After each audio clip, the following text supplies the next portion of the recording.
ne sont pas privatisés entre les mains des capitaux privés. Non. Est-ce que je me trompe? Oui, on ne va pas faire ça. Les usines seront des coopératives, par exemple. Parce que quand on parle de privatisation, c'est les services. Il y a des gens, des familles qui se rassemblent pour faire un petit restaurant. Et il y a des familles qui se rassemblent pour faire un coopératif à l'agriculture, pour avoir des produits et pour faire la commercialisation de ces produits. Mais bien sûr, il y aura aussi l'aide de l'État, des banques qui vont donner des crédits pour un peu démarrer ces secteurs qui n'existaient pas actuellement. D'ailleurs, il y aura aussi des arrangements au niveau de la Constitution pour mettre ça en ordre juridique. Donc, on essaie d'arranger du point de vue juridique et du point de vue dans la pratique. Comment on peut faire la... Et fiscal aussi, je crois. Et bien sûr, fiscalité. Donc à partir de certain moment, il faut payer des choses. C'est 50% d'impôts ou 80% d'impôts. Je ne sais pas si c'est 50%, mais il y a certainement des impôts. Donc on ne peut pas dire, voilà, on vient ici pour faire entreprise, des grosses capitaux, voilà, c'est pas comme ça.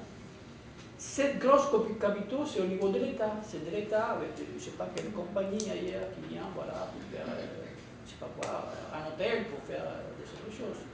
Mais les gros investissements, c'est avec l'État. Donc les privés vont faire de petites, je ne sais pas, c'est environ de 80 secteurs où on a accepté faire des affaires privées, des affaires, on appelle cuenta propita, à sa propre compte. Travailleurs indépendants, on dirait. Travailleurs indépendants, voilà. Oui, c'est ça. La santé, par exemple, la santé publique, par exemple, ça continue à l'État. L'éducation, ça va être à l'État. Les grands secteurs stratégiques, ça sera à l'État. Économiste. Oui, on parle aussi d'économistes. Ma question, c'est par rapport à ça, à niveau des classes. Est-ce que cette nouvelle restructuration va créer ou va donner marge à une nouvelle classe où il y aura des personnes qui sont plus favorisées, qui ont des petites commercialisations, et d'autres qui n'ont pas, et comme c'est à niveau des classes, est-ce qu'il y a une classe qui sera plus favorisée, disons, exposé.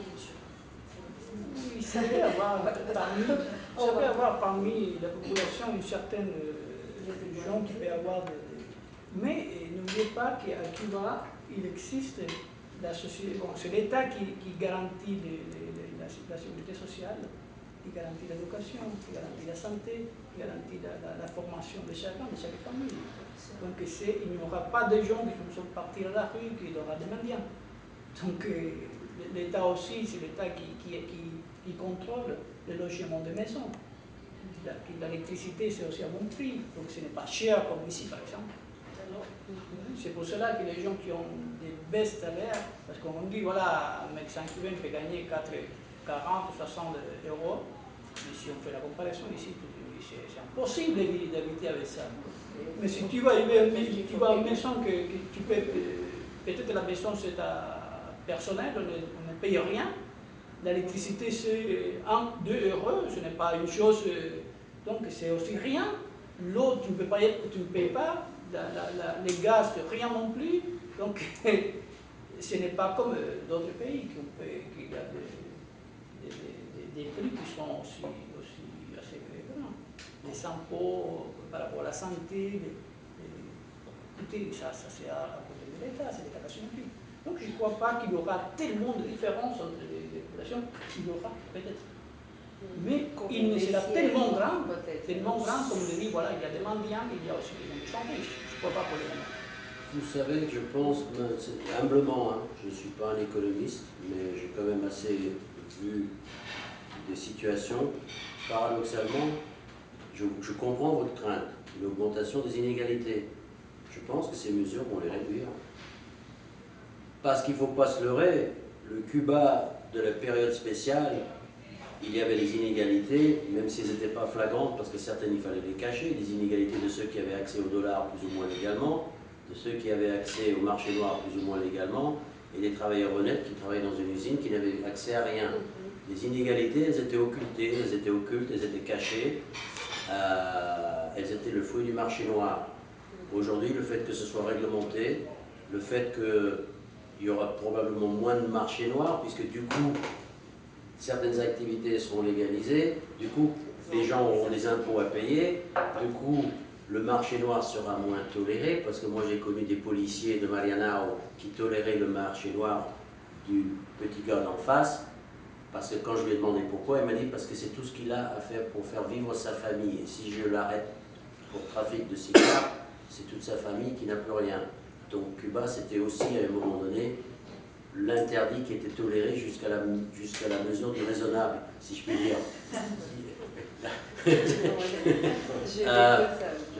Ouais, comme on dit, il y a des choses qui étaient interdites, mais beaucoup plus qui étaient tolérées. En fonction de la situation humaine, etc. Parce que ça aussi, j'ai souvent constaté une sorte de marge de manœuvre qui était de l'ordre de...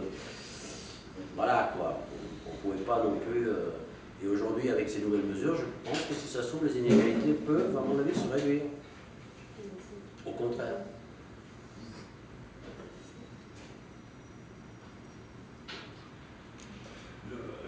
L'autre inquiétude, c'est de savoir qui seront ces nouveaux clients.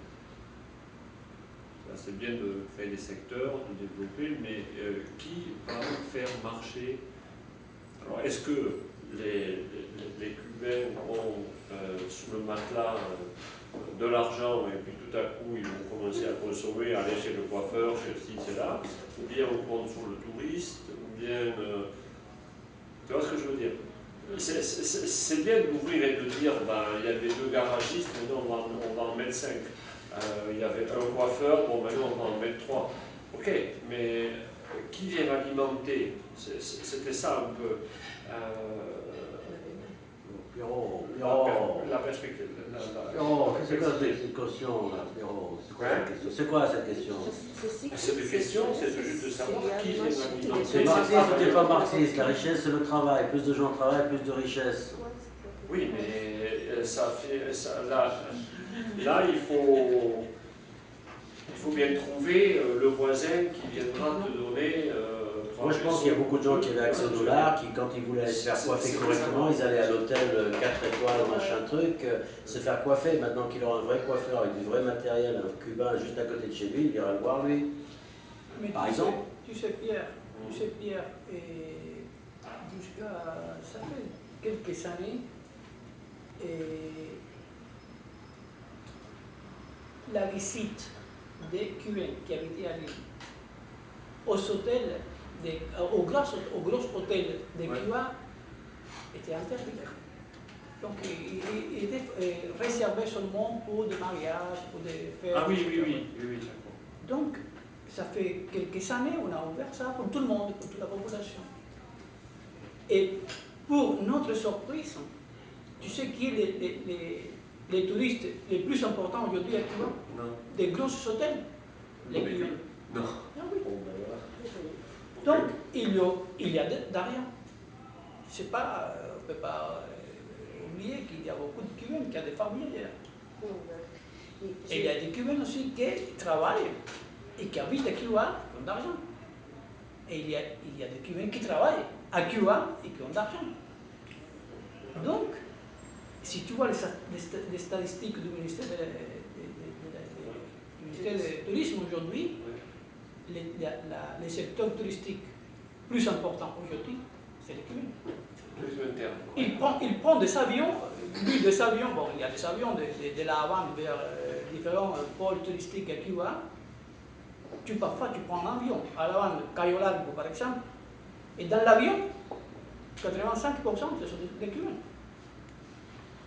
Donc ça veut dire qu'il y a une certaine quantité d'argent qui marche. Et qui vont dans des hôtels qui sont aussi chers. Il y a des hôtels de 3 étoiles, mais il y a des hôtels aussi grands. Pour Cayo Largo, pour Cayo Guillermo, pour tout là, il faut aller. Comme vous connaissez bien. Prenez l'avion. Il n'y a pas besoin de prendre l'avion, il suffit de prendre le bus. J'ai vécu la même chose avec les bus. À Cuba, il y a 2 sociétés de bus. Il y a toujours 2, mais il y a les bus pour les Cubains et pour les bus, une ligne de bus spécialisée pour les touristes. Et où il n'y avait que les touristes dans ces bus, et il y avait toujours de la place libre. Mais désormais, les Cubains peuvent aussi monter dans les bus pour touristes, et il n'y a plus de place pour les touristes. Les touristes maintenant doivent réserver Via Sul, les bus Via Sul, la moitié c'est des Cubains. Alors peut-être c'est des Cubains de Miami, ça j'en sais rien, mais Et ça coûte cher, c'est pour touristes. il coûte pas cher pour nous ici en Suisse, mais il coûte 3 fois plus cher que le bus pour les Cubains. Et de tout le temps, j'ai dit que j'habitais là-bas, la plainte des Cubains, la plupart, c'est qu'il n'y avait rien dans son quartier pour se faire soigner. Donc alors, il n'y a pas de choses pour se faire soigner. Donc c'était un besoin d'y avoir des choses. Donc c'est supposé, il y avait de l'argent quelque part, mais il n'y avait pas des moyens. Maintenant, ils ont du tout. Je pense que ça va un peu faire tourner ça. Et améliorer un peu la société. Je crois qu'on est dans un bon chemin. Il y a des choses qu'on fait, il y a des choses qui se font. Et quand tu vois les Cubains qui demandent je veux qu'on vende des voitures, de nouvelles voitures, ça veut dire qu'il n'y a rien. S'il y a des gens qui disent voilà, je veux qu'on autorise la vente des maisons, mais ça veut dire qu'il n'y a rien pour acheter. Donc, quand tu vois ça, c'est parce qu'il y a une certaine quantité de gens qui ont de l'argent. Donc, je vois que dans la film, qu'on peut continuer si on peut dire, ouvrir ou bien réordonner la réalité, je crois que ça sera mieux pour la population. Et les gens diront, les gens vont dire, écoute, il faut stimuler les gens là. Parce que tu sais qu'il y a chez nous, il y a des gens qui ne veulent pas travailler. Hein? Et par contre, ils habitent, ils vivent. Donc, si tu donnes des possibilités, tu dis, mais écoute, tu as des possibilités pour acheter telle chose, la première chose que tu dois faire, c'est travailler. Parce que si tu veux avoir un camarade, comme c'est mon frère, il dit, mais écoute, ça m'écoute, il faut que je travaille. Donc ça, c'est une façon de stimuler la population et de les encourager pour faire pour consommer.